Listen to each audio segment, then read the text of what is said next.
Vitor Sá em negociações com o São Paulo. Últimas de mercado, bastidores, finanças. Tem sobre o Botafogo tentando um chapéu no São Paulo. Fala aí, pessoal, sou Jorge Nicola, bem-vindos a mais um vídeo do canal. Sempre bom ter vocês por aqui. Sempre dá tempo de pedir para deixar like, se inscrever no canal e ativar as notificações. E Vitor Sá vai jogar no São Paulo.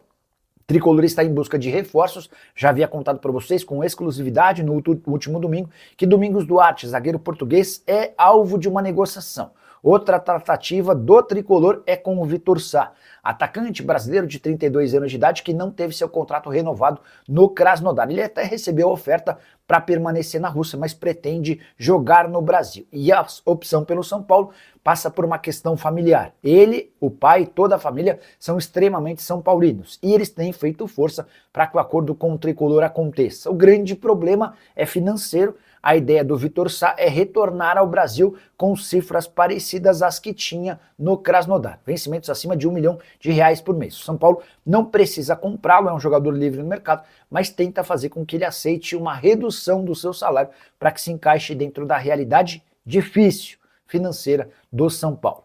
O atleta também conversa com outros clubes, chegou a ser especulado no Corinthians, no Vasco, na Gama e no Botafogo. São Paulo tem como trunfo essa questão da vontade dele e especialmente do pai em ver o Vitor Sá vestindo a camisa tricolor. Só para completar em relação ao São Paulo, registrar que a Justiça determinou a quebra de sigilo bancário e fiscal de todos os investigados pelo esquema clandestino de exploração de camarote lá no Morumbi. Dessa maneira, Júlio Casares, Mara Casares, Douglas Schwartzman, Márcio Calomagno e Rita de Cássia Adriana Prado, toda uma pessoa só. Rita de Cássia Adriana Prado, todos esses que eu citei terão suas quebras de banco e fiscal, que terão seus sigilos bancário e fiscal quebrados, porque a Justiça segue investigando aquela operação que deixou a imagem do São Paulo bastante mal na temporada passada. O Botafogo está tentando dar chapéu no São Paulo em relação a Domingos Duarte. Contei para vocês em primeira mão nesse domingo que o zagueiro de 31 anos de idade, português que pertencia ao Getafe, está de saída do clube espanhol e negocia com o São Paulo. Pois bem, nas últimas horas o Botafogo entrou em contato com o staff do atleta, oferecendo um pouco mais do que o tricolor. Vale a lembrança de que por não ter mais vínculo com o Getafe, basta ao clube brasileiro ou do exterior se acertar em relação a salários, direitos de imagem e luvas para ter o bom defensor. Domingos Duarte foi titular absoluto do Getafe, que teve a terceira defesa menos vazada do Campeonato Espanhol na última temporada, 38 jogos e 38 gols. Somente Barcelona e Real Madrid sofreram menos gols. E esquecendo da melhor parte. No São Paulo, há tranquilidade em relação à concorrência com o Botafogo. Isso porque antes de pensar em contratar atletas, o Fogão vai precisar resolver um transfer ban de 287 milhões de reais.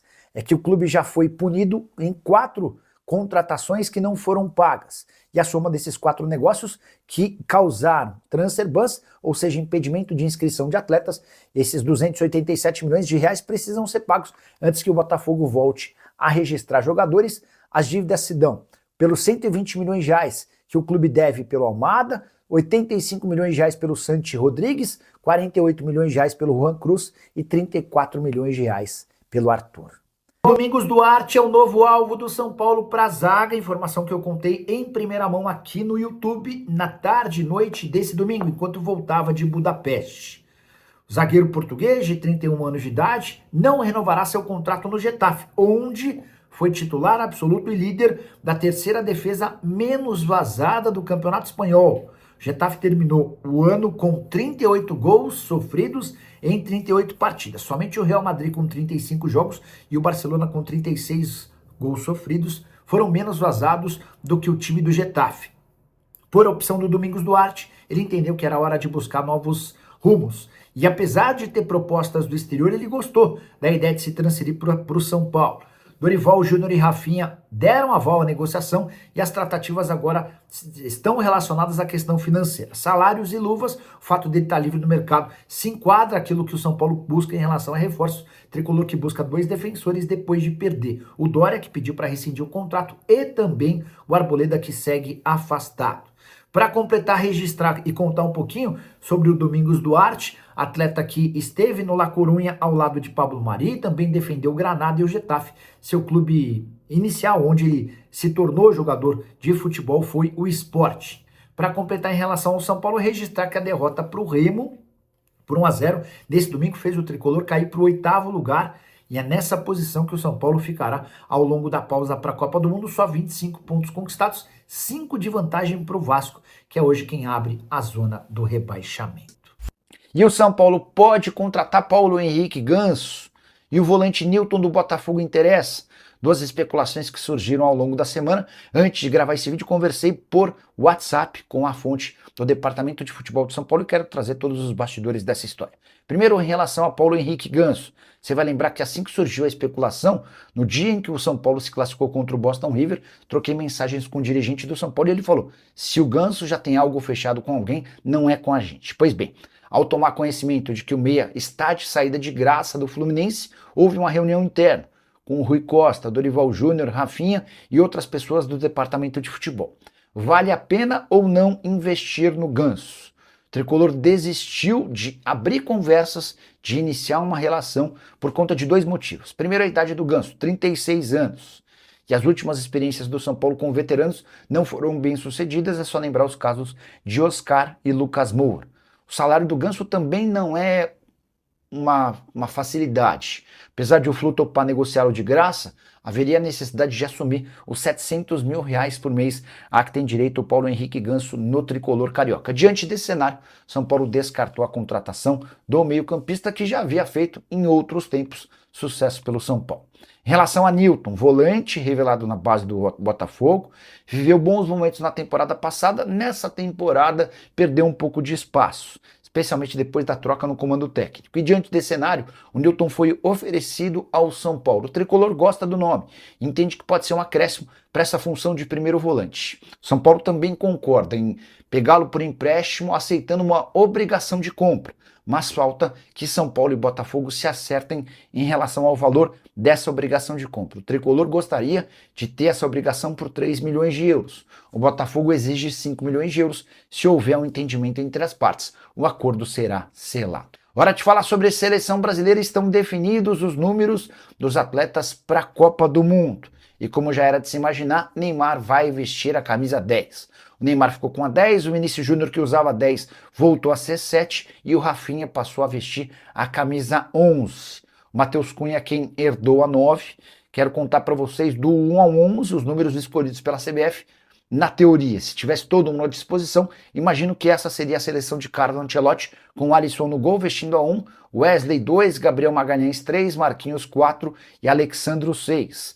Casemiro 5, Bruno Guimarães 8, Vinícius Júnior 7, Neymar 10, Matheus Cunha 9 e Rafinha com a camisa 11.